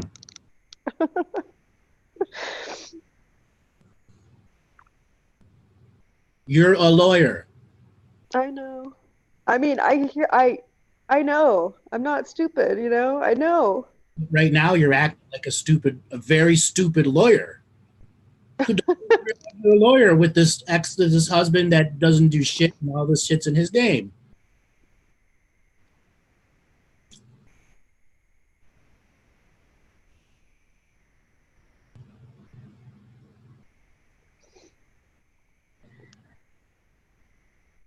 File for divorce.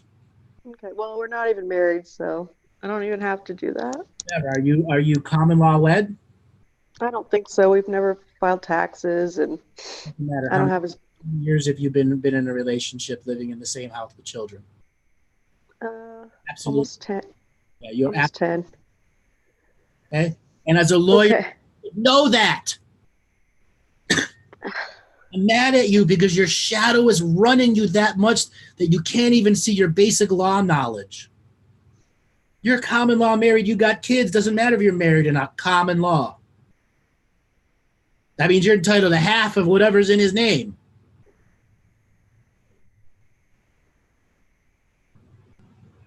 Okay. Well, okay. I mean, I could definitely file. That would definitely be a... Why don't you go and Google common law marriage in your local neighborhood first? I have. I mean, I know it. I know it's... Your shadow. How smart of put that shadow on notice that you're studying the law again, and you're gonna law the shit out of this shadow. Okay? Okay. Okay? Yep. You were afraid of me telling you suck it up, Buttercup. This isn't this is a just do, or you're gonna fall apart. I know. You keep saying you know. Where are you going to be in 1 month from now?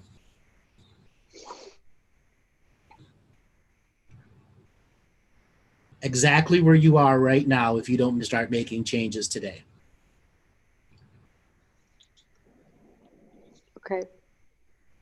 I want you to also have a talk with your psychotherapist about the level of crying you do in your sessions with him. And he's got to tell you, this is you telling him how to do his job. Unfortunately, he's got to be able to call bullshit on some of your tears. Okay. And I've recognized that. It's a woman and she doesn't. He's got to call bullshit on your tears because you don't know how to call bullshit on your fake tears right now. Because the shadow is running you at the chemical level so much.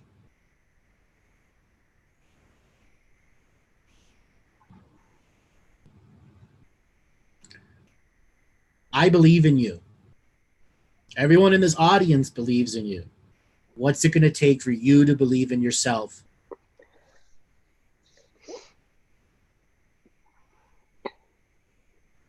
Okay.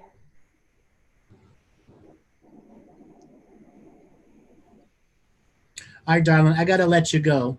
Thank you Okay. for calling in. Thank you, Andrew.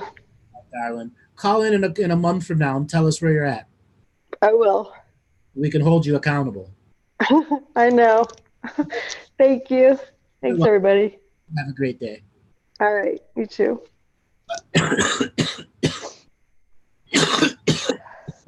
All right, everybody. Thank you so much. My cold is kicking in. This is going to end our show for today. We shall be back Thursday at 11 o'clock Pacific time for a Universal Citizens Media show. Thanks a lot, everyone, and we'll catch you this coming Thursday.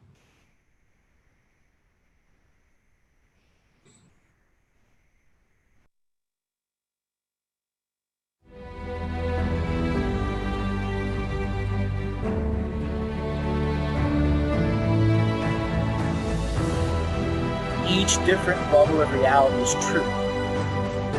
A galactic historian is a person that looks at all the lines of dramatic karma. Nudge, nudge. It's the Holy Grail. Improvised. Mysterious. It's counter psychic intelligence. Why is DNA farming of this star cluster so important? Because we do manifest our reality. We do create our reality.